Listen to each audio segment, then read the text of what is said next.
কদমতলা যুব সংস্থা কর্তৃক আয়োজিত ছোট্ট অনুষ্ঠান রয়েছেন ক্লাব সভাপতি, ক্লাবের সহসভাপতি, সাধারণ সম্পাদক, অন্যান্য সদস্যগণ রয়েছেন, বিশিষ্ট চিকিৎসক এবং বিশেষ করে যাকে সম্বর্ধনা দেওয়ার জন্য এখানে আনা হয়েছে দেবাশিস বাবু, সবাইকে অভিনন্দন জানাচ্ছি। আপনারা জানেন যে অতিমারি একটা চলছে, করোনা মহামারী সারা বিশ্বে, আমাদের দেশেও চলছে, আমাদের রাজ্যেও চলছে। এবং গতকাল আনলক 2 সময় আমরা লকডাউন ঘোষণা করতে হয়েছে সারা রাজ্যে, এবং 40 লক্ষ ত্রিপুরাবাসী সবাই একযোগে আমরা এই লকডাউনটাকে মেনেছি এবং সুন্দরভাবে এটা সার্থক হয়েছে।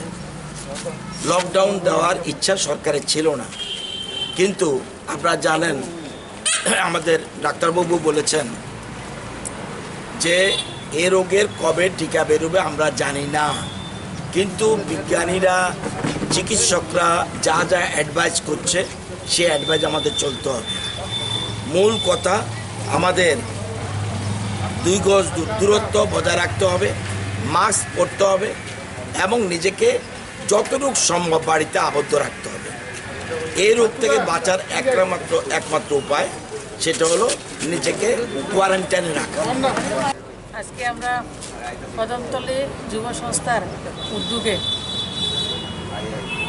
এই অঞ্চলে যিনি কোভিডে আক্রান্ত হয়েছেন দেবাশিস বাবু সম্পূর্ণ মুক্ত হয়েছেন, সেই উপলক্ষে ওনাকে সম্বর্ধনা দেওয়া।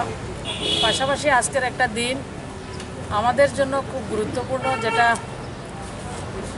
বাংলার বাঘ স্যার আশুতোষ মুখার্জির সুযোগ্য পুত্র ভারত কেশরী ডক্টর শ্যামাপ্রসাদ মুখার্জির 120তম জন্মদিন।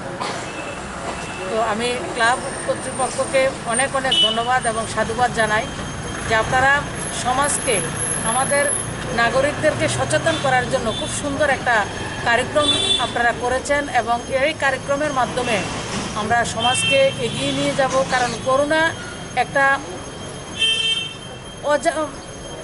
অজানা একটা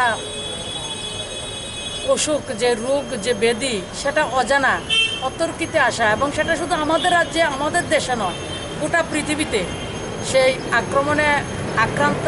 আর সেটা থেকে ভয় পাওয়ার কিছু নেই, কিন্তু আমাদের যে কাজগুলি আমাদের প্রিয় প্রধানমন্ত্রী এবং ICMR এবং আমাদের রাজ্যের মাননীয় মুখ্যমন্ত্রী যে কথাগুলি আমাদেরকে বলছেন, সেই স্বাস্থ্যবিধি, আয়ুষ মন্ত্রণালয়, সেগুলি যদি আমরা মেনে চলি তাহলে আমরা নিজেরাও বাঁচব, অন্যদেরকে বাঁচতে আমরা সহযোগিতা করব, এবং যারাই আক্রান্ত হবে, যারাই চিকিৎসা মুক্ত হবেন, তাদেরকে যাতে অন্য নজরে না দেখা হয় সেই আহ্বান আমি রাখছি। এবং আমরা আমাদের প্রত্যেকে নিজে সুস্থ থাকব।